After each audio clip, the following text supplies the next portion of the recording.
abad silam kita telah mengenal istilah cenayang, peramal, paranormal, ataupun penyihir, yang kesemuanya berhubungan dengan kemampuan supranatural atau kemampuan di luar logika orang kebanyakan. Dan dalam beberapa kasus, seringkali kegiatan mereka dikaitkan dengan seseorang yang jahat, yang memanfaatkan ilmu atau kemampuannya untuk mencelakai dan melukai, bahkan menghilangkan nyawa orang lain.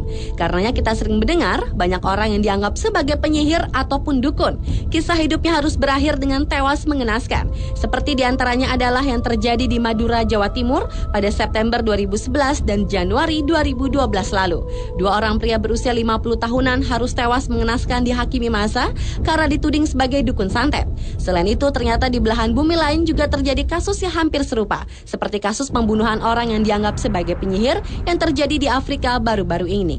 Dan berikut On The Spot telah merangkumnya dalam 7 kasus pembunuhan penyihir yang terjadi di dunia.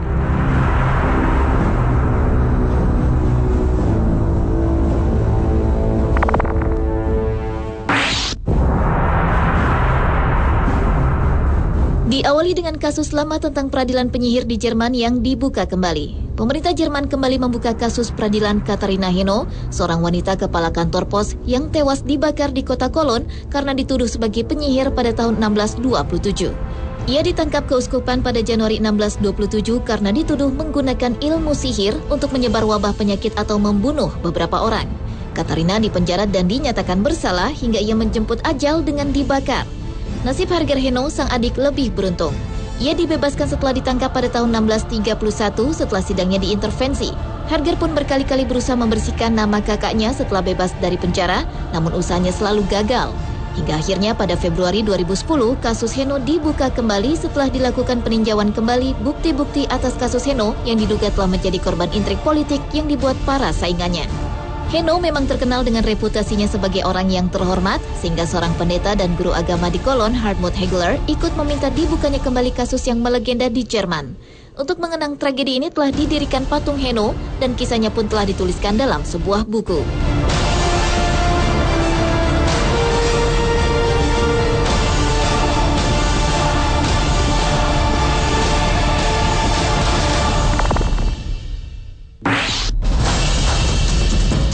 Selanjutnya adalah kasus pembunuhan terhadap 200 wanita di India yang telah dibunuh setiap tahunnya karena diduga mempraktikkan ilmu sihir.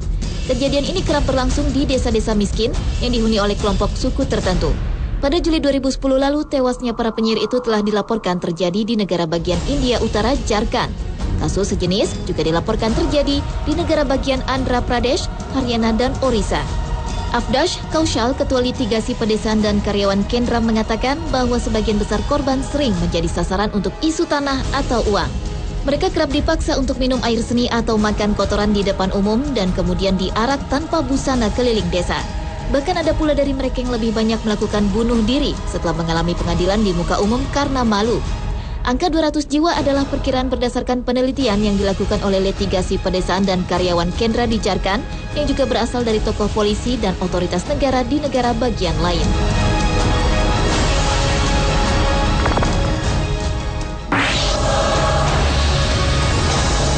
Berikutnya adalah kasus pembunuhan terhadap anak-anak yang dituduh sebagai penyihir di Afrika. Anak yatim, anak jalanan, albino, dan anak cacat menjadi sangat berisiko di Afrika. Pasalnya, laporan Badan Dunia UNICEF menyatakan bahwa anak-anak yang dituduh sebagai penyihir telah dibakar, dipukuli, dan bahkan langsung dibunuh sebagai hukumannya. Kebanyakan anak-anak yang dituduh sebagai penyihir adalah anak laki-laki dengan rata-rata usia sekitar 14 tahun. Mereka selalu diserang, disiksa, dan bahkan disirami bensin pada mata atau telinga mereka sebagai bentuk untuk mengusir arwah jahat yang diyakini telah merasuki mereka. Meningkatnya kekerasan yang terjadi terhadap anak-anak dikarenakan tingginya urbanisasi pada benua itu dan juga gangguan yang disebabkan oleh perang. Faktor sulitnya ekonomi juga diperkirakan menjadi penyebab hal tersebut. Seperti dilansir BBC, pada Juli 2010 lalu telah lebih dari 20.000 anak jalanan dituduh sebagai penyihir di ibu kota Kinshasa, Republik Demokratik Kongo.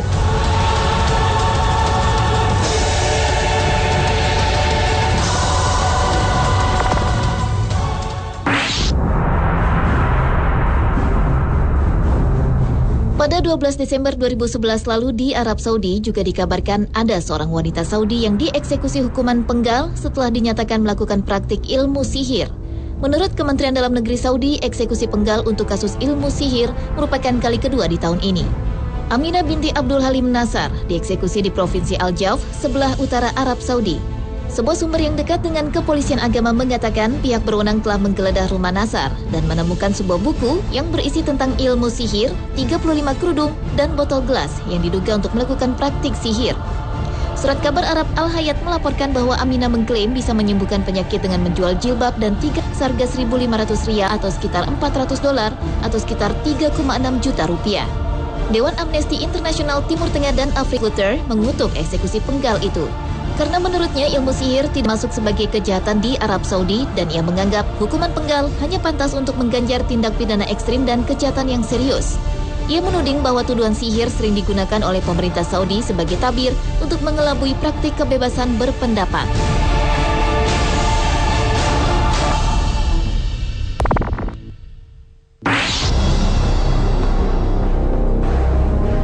Remaja berusia 15 tahun di Inggris disiksa dan ditenggelamkan oleh keluarganya pada hari Natal 2011 lalu setelah mereka menudingnya dapat mempraktikkan ilmu sihir. Anak lelaki bernama Christy Bamu itu menderita 101 luka yang berbeda setelah diserang dengan palu, linggis, dan berbagai alat lainnya. Christy ditemukan tewas setelah disiksa dan ditenggelamkan ke dalam bak mandi. Awalnya Christy tengah melakukan kunjungan Natal ke rumah kakaknya Magali Bamu di Newham, London Timur, di mana peristiwa naas itu terjadi. Namun entah mengapa Eric Bikubi, sang kakak ipar, menuduh Christy telah mempraktikkan sihir yang mempengaruhi ketiga anaknya. Meski Christy membantah tuduhan tersebut, namun sang kakak Magali justru ikut menuding dan menyiksanya. Menurut jaksa penuntut umum, Christy yang tak tahan dengan rasa sakit akibat penyiksaan itu pun akhirnya mengakui bila dirinya adalah penyihir dengan harapan ia akan dibebaskan.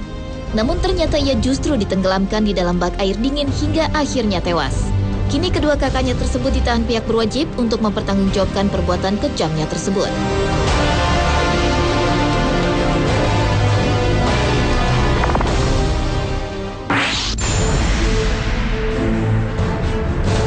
Bukan keinginan seseorang untuk mengidap kelainan genetik tanpa pigmen atau yang dikenal dengan istilah albino. Karena penderita albino biasanya terlampau peka terhadap sinar matahari dan cahaya terang, sehingga di daerah tropis yang panas, mereka sangat beresiko terkena kanker kulit.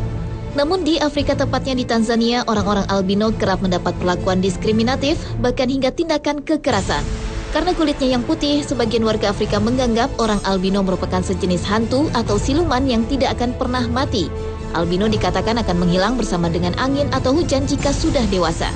Akibatnya kepercayaan primitif ini di beberapa komunitas di Tanzania, para pengidap albino menjadi sasaran pembunuhan dan mutilasi, bahkan bagian tubuhnya digunakan untuk ritual sihir atau jimat pengasihan. Selain anggota tubuhnya, korban-korban pembunuhan itu juga diambil organ dalamnya untuk dijual ke penadah. Selain itu, sebagian warga primitif Tanzania juga percaya bahwa wanita albino diyakini dapat mengobati penyakit AIDS, sehingga menyebabkan banyaknya perkosaan terhadap wanita albino sekaligus menambah jumlah penderita AIDS di negara ini.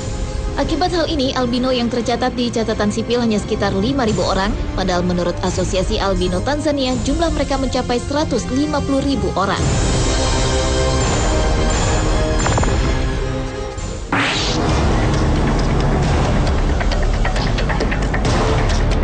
Dan kasus pembunuhan penyihir yang terakhir adalah seorang wanita di desa Bagauda, distrik Chitwal, Nepal yang dibakar hidup-hidup setelah diduga sebagai penyihir. 10 pelaku yang salah satunya adalah anak-anak saat ini telah ditahan polisi untuk mempertanggungjawabkan perbuatan mereka. Seperti diberitakan CNN, insiden naas itu terjadi pada Jumat 18 Februari 2012 lalu setelah seorang dukun desa menuduh Degani Mahato sebagai penyihir. Mahato dituduh telah merapal mantra yang menewaskan seorang bocah yang tenggelam tahun lalu. Petugas polisi Hiramani Baral mengatakan 10 kerabat bocah yang tewas lalu menghampiri kediaman Mahato dan memukuli wanita malang itu dengan kayu dan batu. Seorang pelaku kemudian menyiramkan minyak tanah ke tubuh wanita 40 tahunan itu dan membakarnya. Peristiwa sadis itu dilakukan di depan putra Mahato yang berusia 9 tahun, bahkan tetangga yang menyaksikan tidak bisa melakukan apa-apa selain menelpon polisi. Namun Mahato telah tewas ketika polisi datang. Lembaga HAM Nepal mengatakan berbagai kasus pembunuhan penyihir jarang yang ditangani serius oleh kepolisian setempat. Namun untuk kedua orang anak Mahato, pemerintah akan memberikan kompensasi sebesar $14.000 Amerika atau sekitar 127 juta rupiah.